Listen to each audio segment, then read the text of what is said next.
Great. Thanks, Erica. And hi, Alberta. So nice to be with you.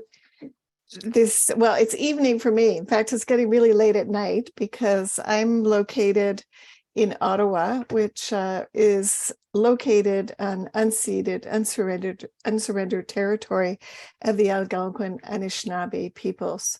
So really delighted to be here and to speak about this issue of Alberta's cost control framework and for-profit expansion plan. Many of you probably know more about all of this than I do, but I will give you my perspective as the Executive Director of Care Now, and also the perspective of somebody who's been watching events in childcare unfold in Alberta and across the country. Mostly to try to explain or share my understanding of what this framework is and what this agreement is that was arrived at by the government of Alberta and the federal government very recently.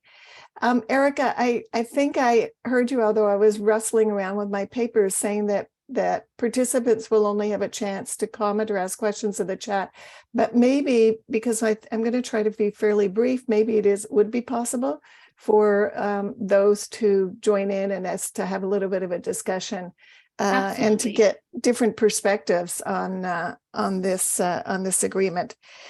So I guess I'll just start. I have some slides to share, so I'll just start with the first slide. Actually, maybe move to the second one. Erica, thanks.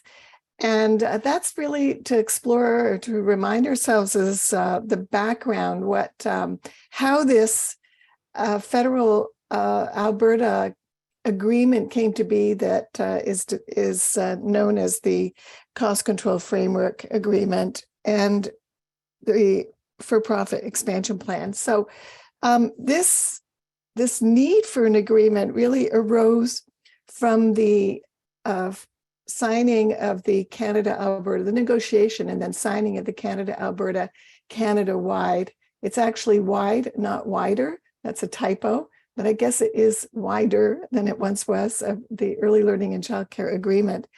And you probably know that when the federal government made its big financial commitment to building a Canada-wide system of early learning and childcare in the 2021 budget, the budget promised significant transfers of funds to the provinces and then to work in partnership with the provinces to build a higher quality, accessible, inclusive, flexible, and affordable system of childcare.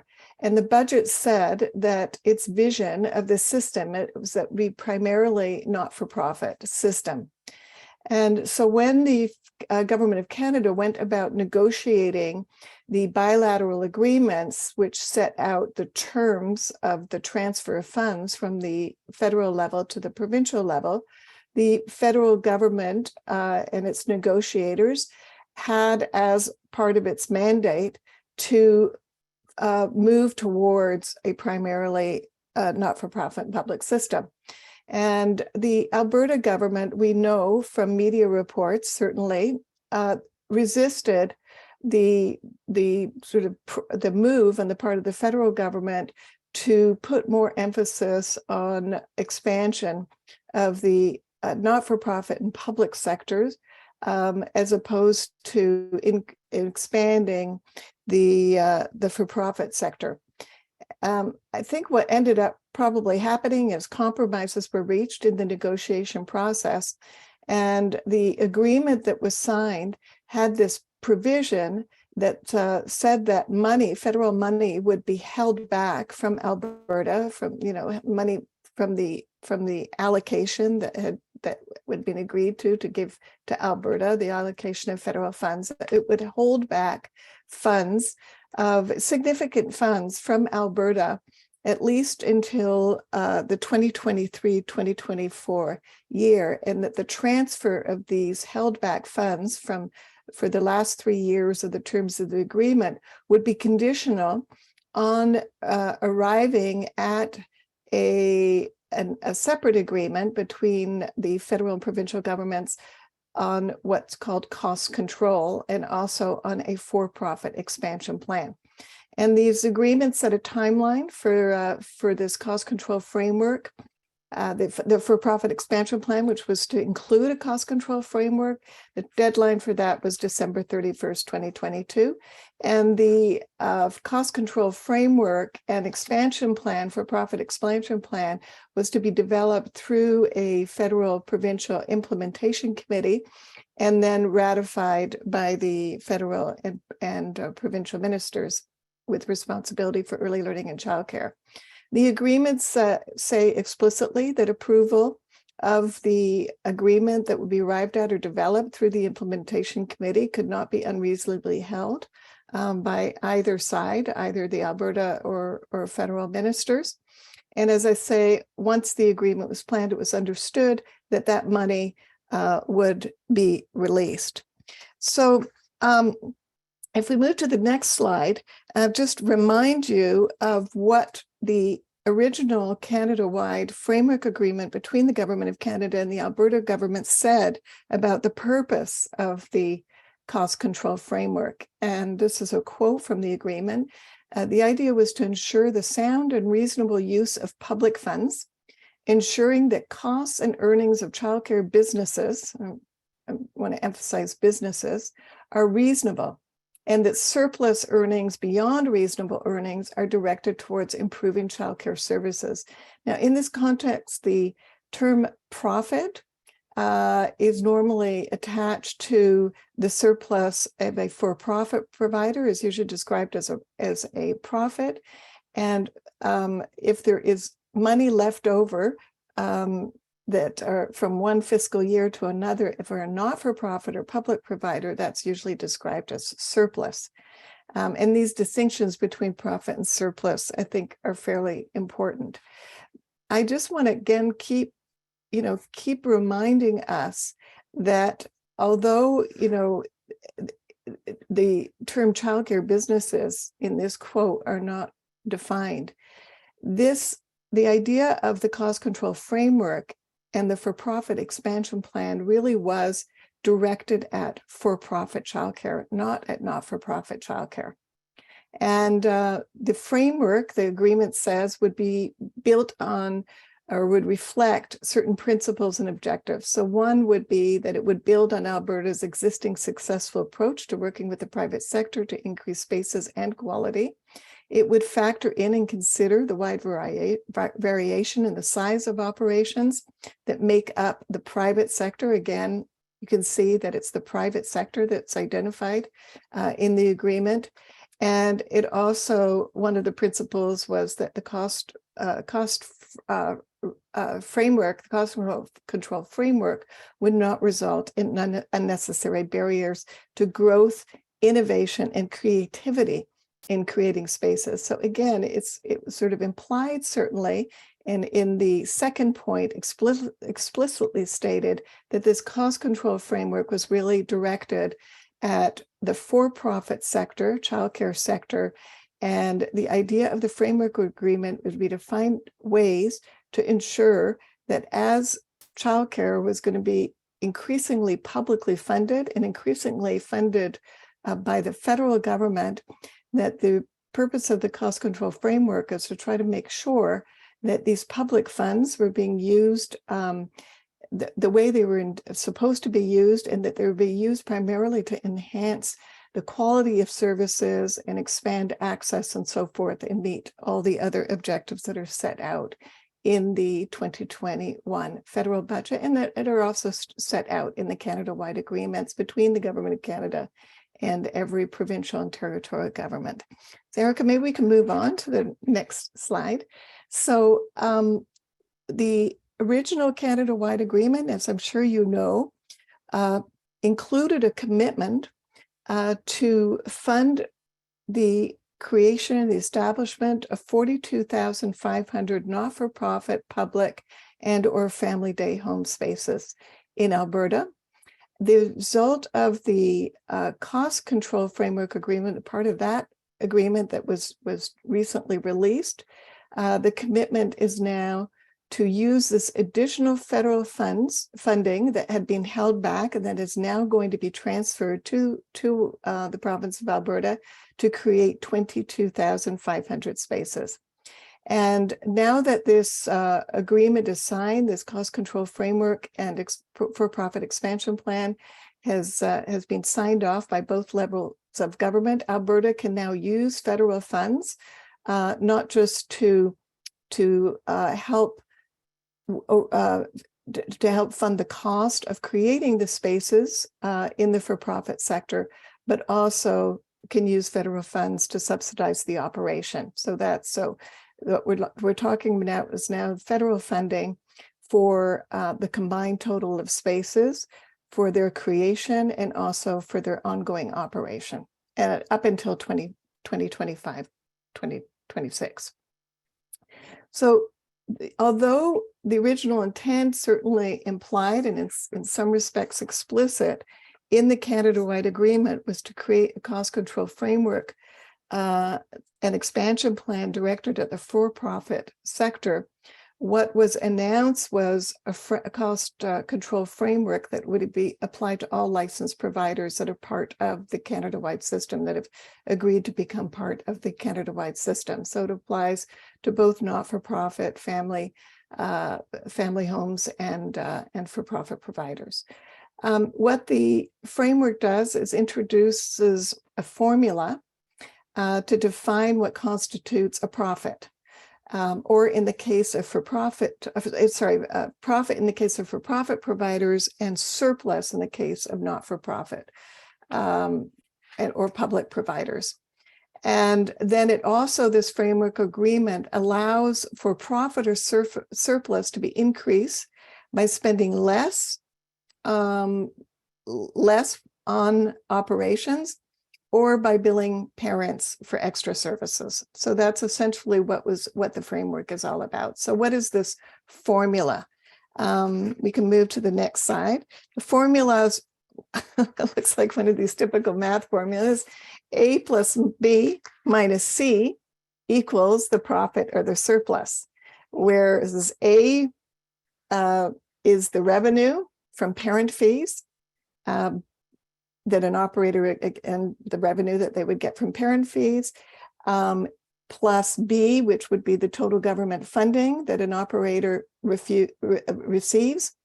And then the profit or surplus is you take that and you subtract the costs of providing core childcare.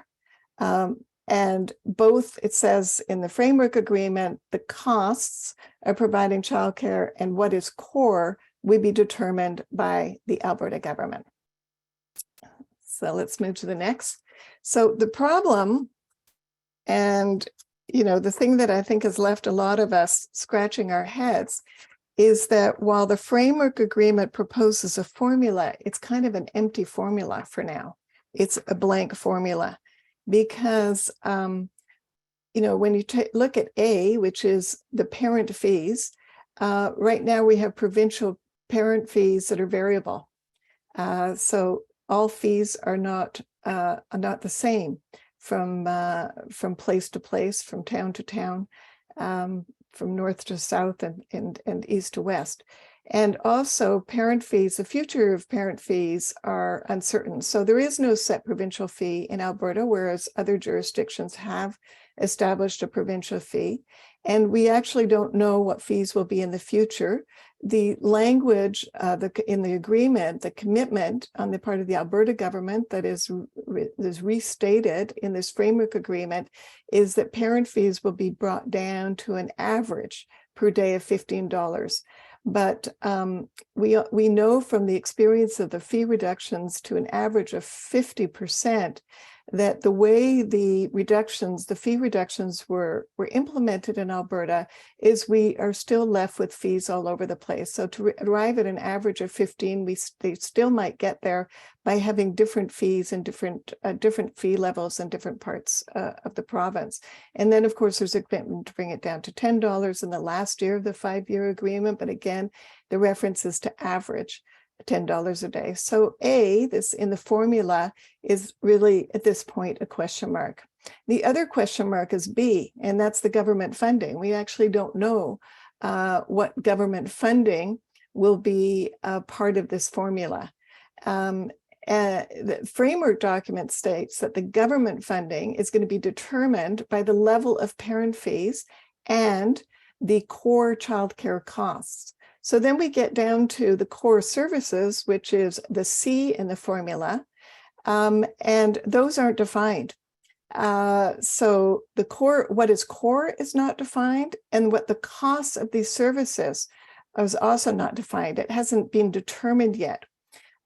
So it's really hard to figure out what C will be. It's hard for A is a question mark, B is a question mark, and C is a question mark.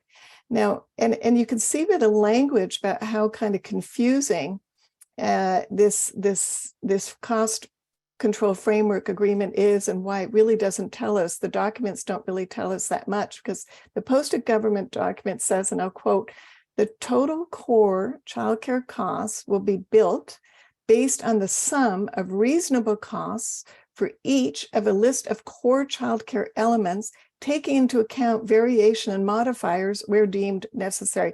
Well, if somebody can clarify what all that means on the call tonight, that would be great. But the way I interpret this to mean is that, we just don't know. We don't know yet. They don't know yet, haven't decided exactly what's core. They haven't decided what the costs of core childcare, core childcare services will be. And so as a result of that, it's not possible to even determine what the government funding will be. So let's move on. So one of the questions is, of course, even when A and B and C, and when we know what we're actually dealing with, the question is quality of service actually protected? Because in the framework document, what it states, and again, a quote, is that reasonable profit and surplus can be achieved by operators through efficiency while maintaining quality and through the provision of enhanced childcare services. But quality, is not defined. Now, the document that's posted setting out this framework agreement gives some hint about what would be some of the factors that would contribute to definitions of quality. And specifically, the document makes reference to regulated parameters around staff qualifications, about staffing ratios, space ratios, program plans, and other regulatory requirements. And what's sort of noticeably absent is wages is not one of the factors that would determine or to a definition of quality or contribute to quality, even though we know there's a direct correlation between compensation of staff and quality of programs. So let's go to the next one.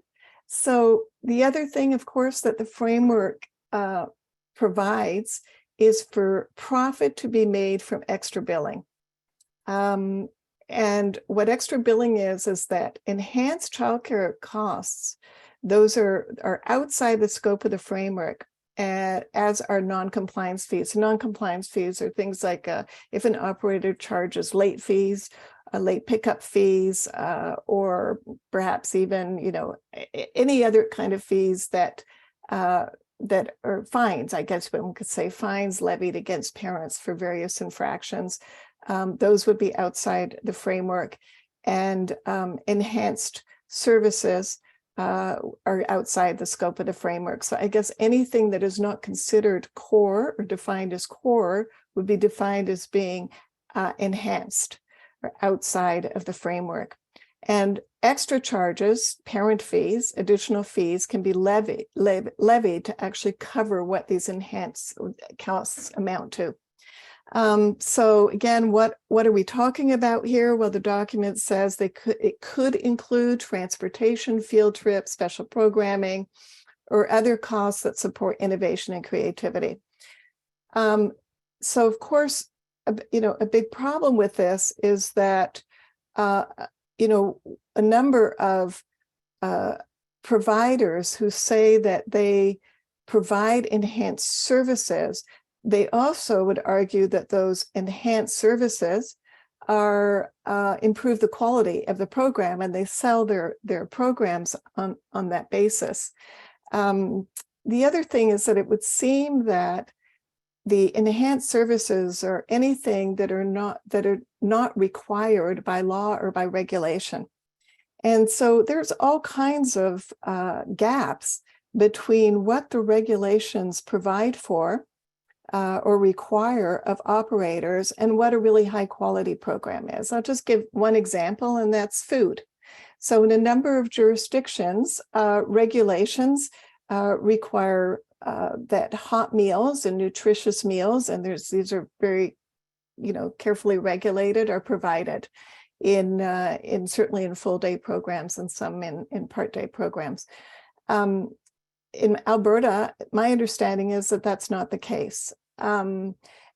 So if an enhanced service is the provision of food and an operator is able to provide food and charge extra, and this is completely outside of the scope of the framework, you can see that, this could be a source of profit that one wouldn't want to necessarily see in the childcare system.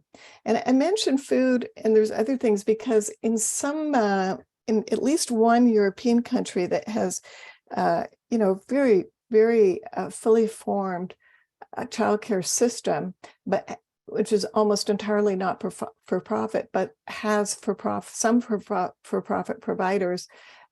Food has become one of the places in which the extra billing comes into play, extra charges, and that's where these for-profit providers are able to make some money. Now, the document says that these extra billed services would have to be optional, and that the ability to either pay or not pay these extra fees wouldn't be able to be used as a basis for enrollment in a program. So, just because a family can afford these extra fees, that doesn't mean that they would get preferential enrollment. And extra billing must be disclosed. The problem, of course, is that just because, even if there is no grounds in which to refuse enrollment of a child of a family that can't afford the extra fees, what we're going to end up with is children in a program receiving different levels of service or different levels of care and different levels of quality with respect to programs. And I think we would all agree that that's the last thing that we want as we move towards a fully publicly or almost fully publicly funded childcare system. And that would certainly go against all the principles of social inclusion and equity that I know we all believe in so strongly. So next slide. Then the question is, there's a statement in the document, the Alberta government that's posted that profit is capped. That, from what I can tell, is actually not true. They said that profit is capped to reasonable levels. There is no definition of what reasonable profit might be, and there are no caps on profit that I can see. If a for-profit provider is able to put in place all kinds of efficiencies and make all kinds of profits, I don't think there's a cap on that, or charge very, very high fees for these extra services through an extra billing process. I don't think there's any limits that I can see on how much those charges could amount to.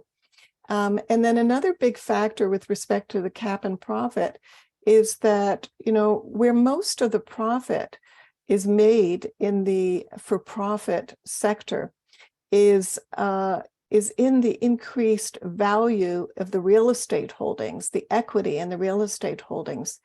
And because the document says that rent and mortgage costs would be considered a core cost, of course, we don't know how much of the rent or mortgage costs will be funded, but because it's in there, we'll run into a situation where public funds will actually be paying off or used to at least bring down mortgages and increase the equity of the owner.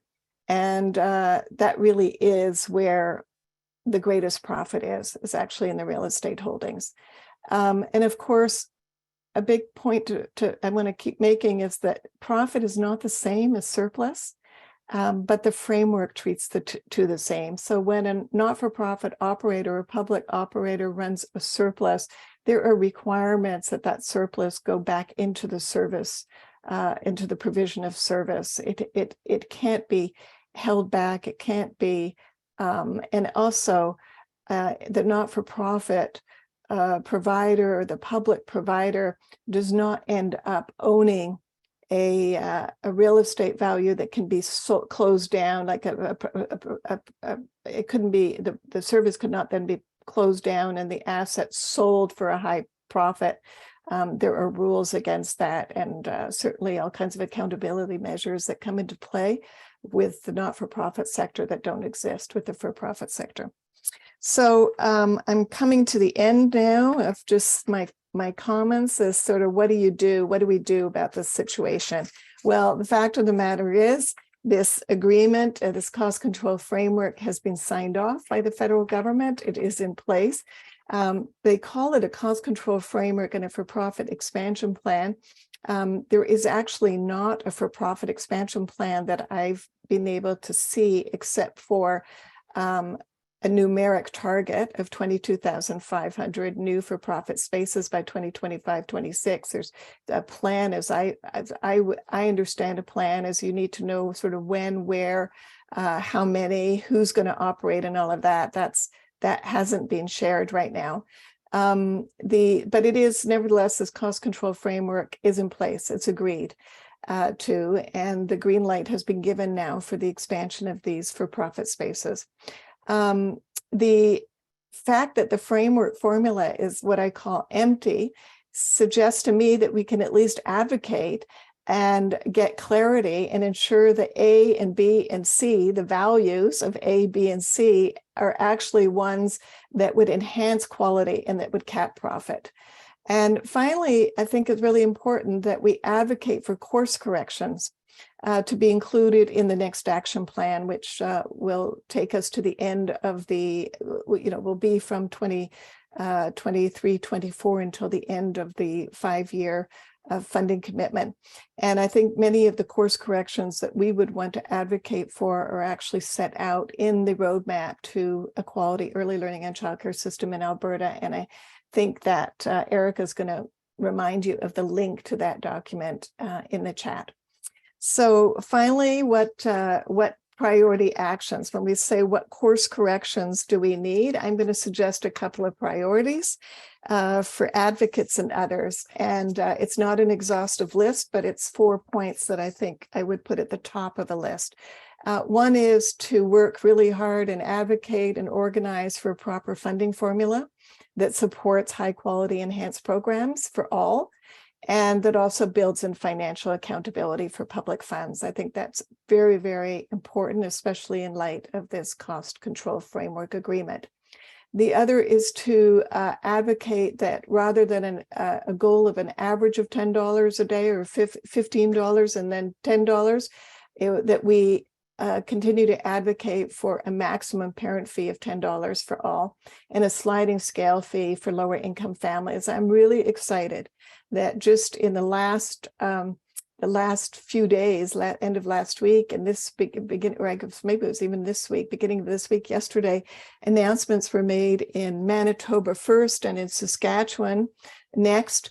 That in both those jurisdictions, they were going to implement a maximum $10 a day fee as of April, beginning of April of this year. So the concept of a maximum parent fee is gaining momentum, and BC already has committed to a maximum parent fee. So that's a set fee for all programs across the jurisdiction. The third priority, I would say, is to continue to advocate strongly for a provincially set wage scale and compensation system. and one that is sufficient to properly address the retention and crisis that we're in, and also to attract qualified ECs, those who have left the sector, and also, higher a wage scale and proper compensation will attract others to join the sector.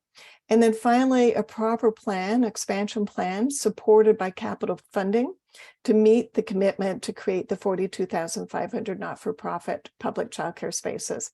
So I leave it there with those suggestions. I think it's really important as childcare advocates, as people who work in the sector and those who depend on the sector, that we try to focus our energy and attention into what we want, not as much on what we don't want. And so I've suggested these priorities with that in mind. Thanks very much. Thank you so very much, Morna. and I see some clapping hands. Thanks for the love, y'all. I'd like to open it up now because I know we have so many incredible people from the sector here. If anyone has something they'd like to add to what Morna has stated, if anyone has a question, a concern, a comment. So I will stop talking and I'll open the floor up to all of you. Feel free to raise your hand and then maybe I can keep track of who is first and last, or just put in chat that you have something you want to say. And perhaps while we wait, I did receive a private question, Morna, so maybe I'll ask that one of you. I received a question and it was asking if there's anything like this cost control framework in any other jurisdictions at this point, or if this is something that for now is exclusive to Alberta. Well, there is the only other agreement, Canada-wide agreement, that makes reference to a cost control framework is the agreement between the Government of Canada and Ontario. And it's interesting that in that agreement, it just says that cost controls have to be put in place to ensure that, nobody makes unreasonable profit from the system. And it doesn't define what reasonable profit is. Not the Canada-wide agreement doesn't do that. When the Ontario was going through this the process of getting providers, both not-for-profit, public, and for-profit providers, to sign on, what they call signing on to the Canada-wide early learning and childcare system. So in Ontario, providers had to sign an agreement and to get funding to cover off the revenue that they would lose when parent fees went down first by 25% and then by 50%. There was this debate about, especially locally, because in Ontario the money is actually handed out through municipal organizations, not directly by the provincial government. And some municipalities said, well, you have to present your budget and you can't show, these are particularly for the for-profit providers, but also the not-for-profit, in your budgets, you can't show more than a 10% profit or surplus. Mm-hmm. And so, but this was never part of an agreement. This was just sort of a kind of an arbitrary decision by some municipal guidelines that they were saying providers. And so that created a lot of upset because from the for-profit sector, because the for-profit sector said that they wanted a guarantee of more than 10% profits. Yeah. And in the end, the Ontario government, because of all this pressure from the for-profit sector, ended up completely, and their guidelines to operators, removing any reference to reasonable profit. And so it becomes so there is a requirement in Ontario for cost control, but so far there's no mechanism for that that's been developed. I will say one of the things that I've heard several times by various government folks is that, well, Alberta is special, and because Alberta has more for-profit childcare than any other jurisdiction, we had to find a way to accommodate for-profit expansion and make sure that the for-profit sector had what it needed to be able to continue to operate. But in fact, Alberta doesn't have the most for-profit delivery than other jurisdictions. There are other jurisdictions that have more. And there are jurisdictions that have significant for-profit delivery, including Nova Scotia, including Newfoundland and Labrador. Both those provinces have said that there won't be expansion in the for-profit sector. But all the jurisdictions are struggling with this question of, if we are going to move to a publicly funded system, how much is it going to cost?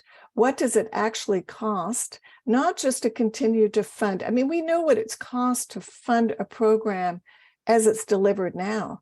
But if we want programs that are higher quality, if we want programs that pay proper salaries, proper compensation to staff, then we need to, the public funding has to be more, not just replace foregone revenue. The drop in parent revenue, it has to actually increase.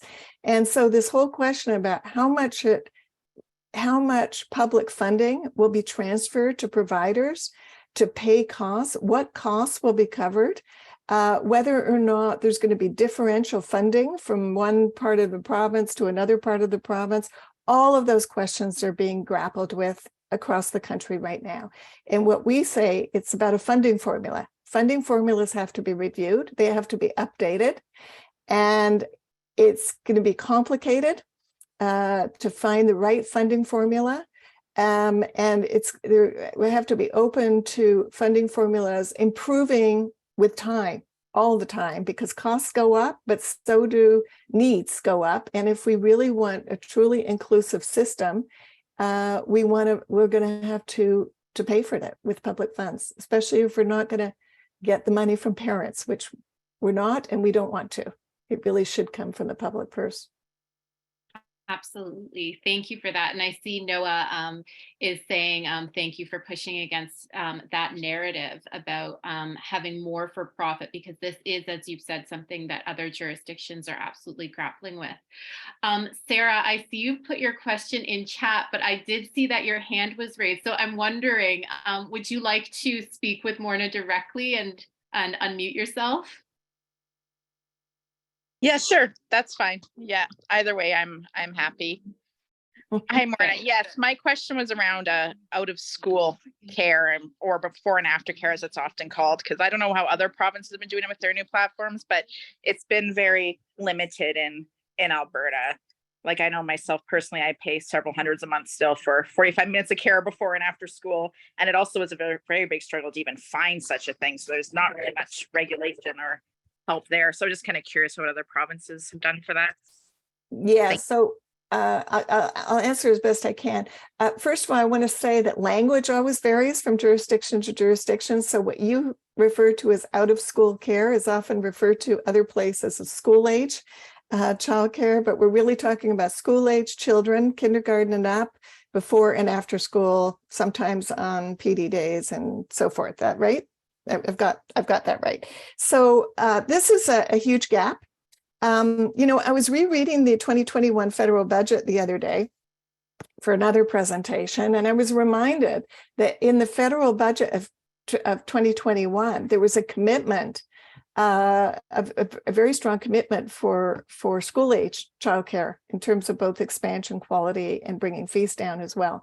But that is not covered through any of the Canada-wide agreements. But what we have seen is in some provinces, the provinces have put their own money into ensuring that programs for before and after school are receiving increased funding in order to bring down parent fee costs, and in some cases to improve the wages and working conditions of those who live on those programs. But that is being funded at this point through provincial dollars. Now, it doesn't mean that at some point the federal government could not be persuaded to expand the agreements to include school age programs, and I really hope that we do. Childcare Now has always advocated for childcare for 0 to 12, and we know that school age care is extremely expensive, often very difficult to get. It really, just like early learning and childcare, it really should be a right. It should be an entitlement. There should be access, and there's not. So I really appreciate that concern. And that is another area I really encourage that we push for. And that's addressed also in the Alberta roadmap that was developed. I think there's some, is that to answer your question, Sarah? Okay. And I see that there's some more in the chat, Erica. There are some more in the chat, Morna, and I've received a few privately as well. Geez, I didn't know I could send you private messages. That sounds like fun. It is. It's the way to ask a question anonymously. Great.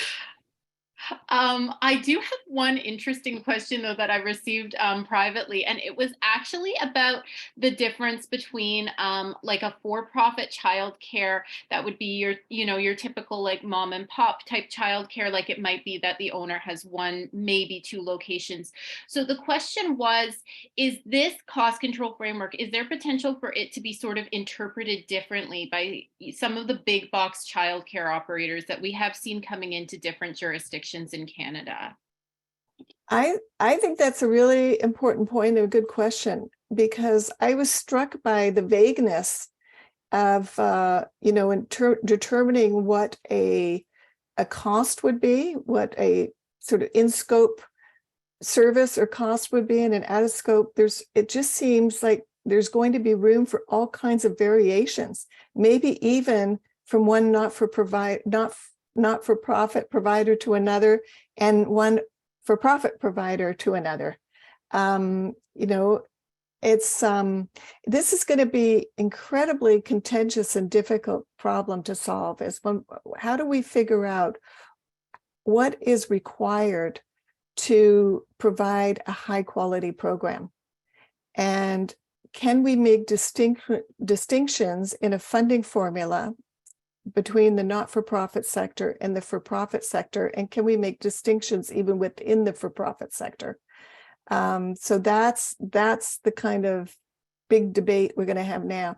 One of the reasons we have always advocated, not always, I would say, we used to advocate there should be no public dollars for profit. Like for profit should not get one public dollar. And childcare now has shifted its position, and in an important way. And we've said that, you can't not publicly fund existing for-profit providers, because they do make up a significant proportion of the providers. And if you would not provide them with any of public funding, you would end up with those accessing the for-profit sector at a disadvantage to the not-for-profit sector.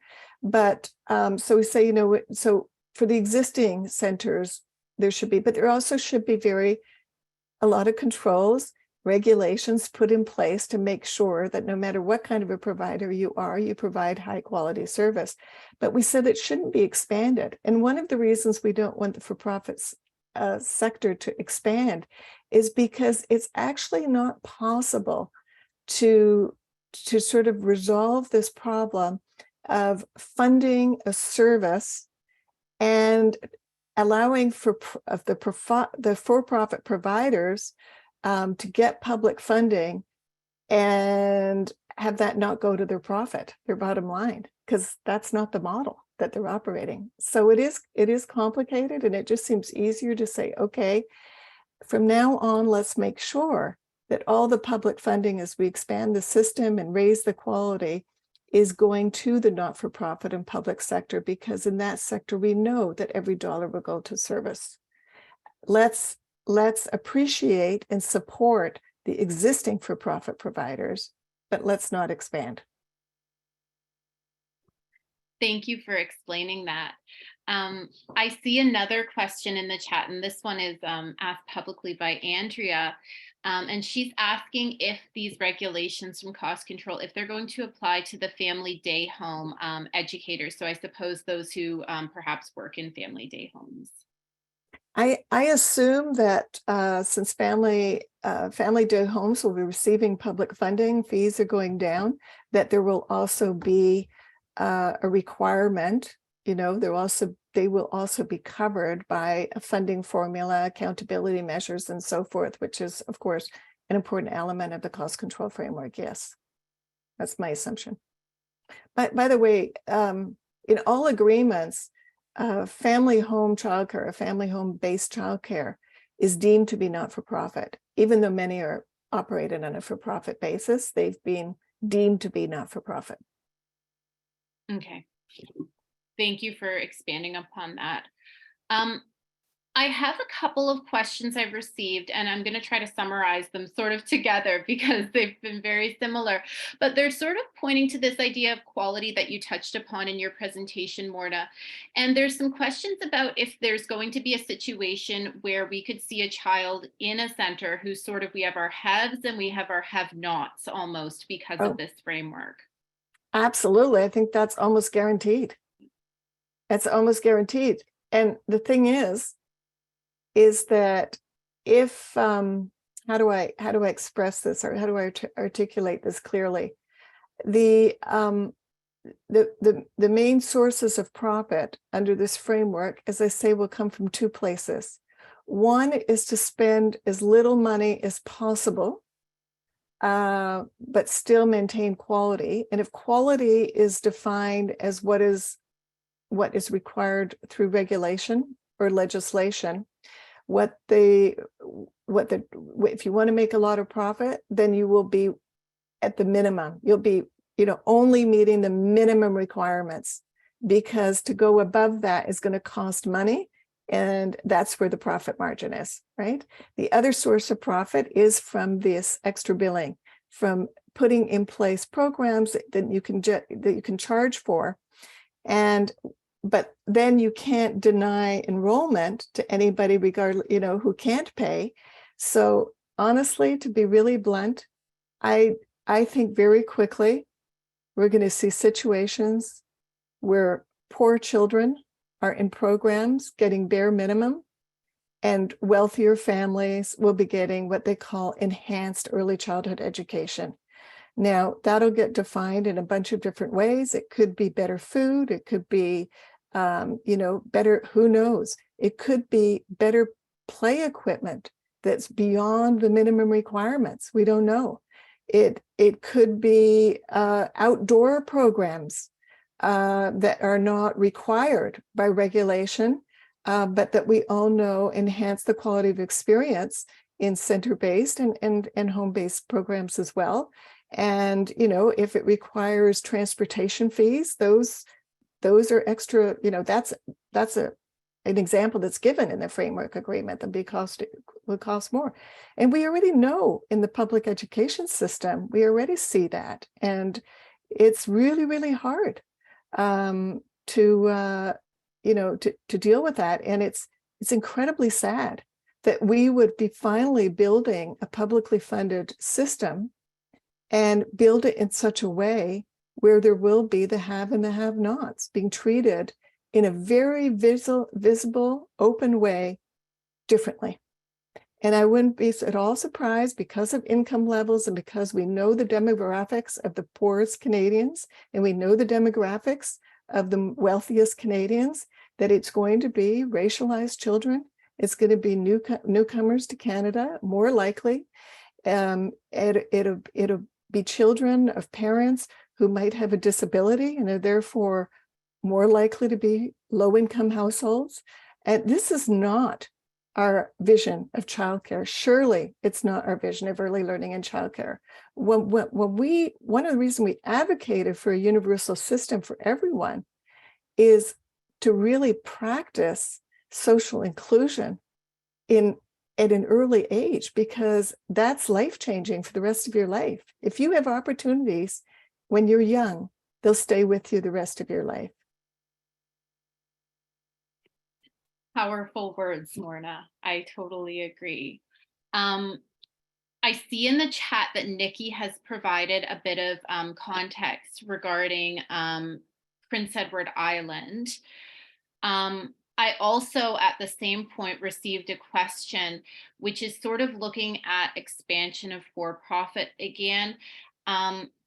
And it's sort of asking just for you to go into a little more detail about what if other jurisdictions have put into place some tools or processes to assist those smaller for-profit operators. So those who have like 1 or 2 centers, so to maybe become nonprofits if that's something they wish to do. Is that something that we've seen in other jurisdictions? Is that something we can expect to see in Alberta? Or are we speaking more towards cost control now? And if you're for profit, you're for profit. If you're not for profit, you're not for profit. And that's kind of a done deal now. What's that looking like? Well, there have always been some for-profits that have, over time, over the years, that decided to convert to become a not-for-profit organization. It's usually because not-for-profit organizations have had access to funding that for-profit organizations have not. It's usually motivated by financing. But yes, it's happened. We've also seen where not-for-profit providers receive, particular advantages with respect to funding or other supports. We've seen some for-profits convert into what some people call fake not-for-profits. So in other words, this has happened in BC, for example. There's an example of a number of for-profit providers who have formed a not-for-profit organization, and the owners all sit on the board, and only they sit on the board of the not-for-profit organizations, and their for-profit operations are subsidiaries of the not-for-profit. But because the kind of mothership is now officially a not-for-profit, they, operate legally as a not-for-profit organization. I think whether one of the things that we really need to think about is that we at some point think through, for not-for-profit organizations, what makes a really high quality not-for-profit organization? What is really good governance in a not-for-profit organization? And how do you ensure, even in a not-for-profit participation, that you're operating in a way that is accountable not just to the parents of your particular center or operation, but also are accountable more broadly to the community? And this is going to become really important, again, as public funding becomes the main source of revenue for not-for-profit. So we have to remember, not-for-profit organizations are also private. It's not, and private organizations don't necessarily have to be accountable more broadly. I'm not saying that a lot of not-for-profits aren't accountable to the community. They care a lot about the community. A number of them, their boards are made up of community representatives. But I think it's really important that we make sure that all providers think about their role in the community more broadly, and they also find a way to make sure that parents have a voice. And that's almost always missing in the for-profit sector, but it's sometimes missing in the not-for-profit sector too. I just want to comment on Nikki's chat around PEI. New Brunswick has a similar program. So in New Brunswick, which modeled its approach on PEI, they have designated early learning centers. And if you are a designated early learning center, then you have to abide by certain conditions, and you receive funding and enhanced funding in some areas. And that applies, and designated early learning centers can be for profit or not for profit. So yeah, the other thing I just want to get into, though, around beyond the funding and around the expansion, and this is true for not-for-profit and for-profit, that we have to think about. We really have to think about, how do we plan expansion? And one of the things that we've seen in New Brunswick, for example, is there's still a shortage of supply. There's still everywhere, this is true across Canada, there's still a market approach to the supply of childcare. In other words, childcare providers usually get established, or spaces get created, because operators, this is not-for-profit or for-profit, have decided to do it or are in a position to do it. There's not government planning going on. There's not enough government supports. I mean, honestly, the government of Alberta offering between $5,000 and $6,000 to create spaces, that's ridiculous. There's no way that you can, that it costs that amount per space to open up. It's just not enough money. So it's not a serious expansion program. Thank you for elaborating on that, Morna. I so appreciate it. And I want to say what I always do at the end of these, which is that I know that sometimes questions can percolate after. So if there's something you're sort of thinking about, always feel free to email us at alberta@childcarenow.ca, and we will absolutely answer your question or concern. Last point, this just sort of encapsulates some of what Morna talked about, but I just had an operator message me and say, you know, she's really concerned about quality, and this is the first time she's thinking about hiring staff with lower qualifications and taking things out of her program that she does deem to be part of quality. So I want to thank you for sending that to me, because this is really impactful, and I see so many people on this call tonight who I know are operators who care so much for the children and families whom they serve, and we all want what's best.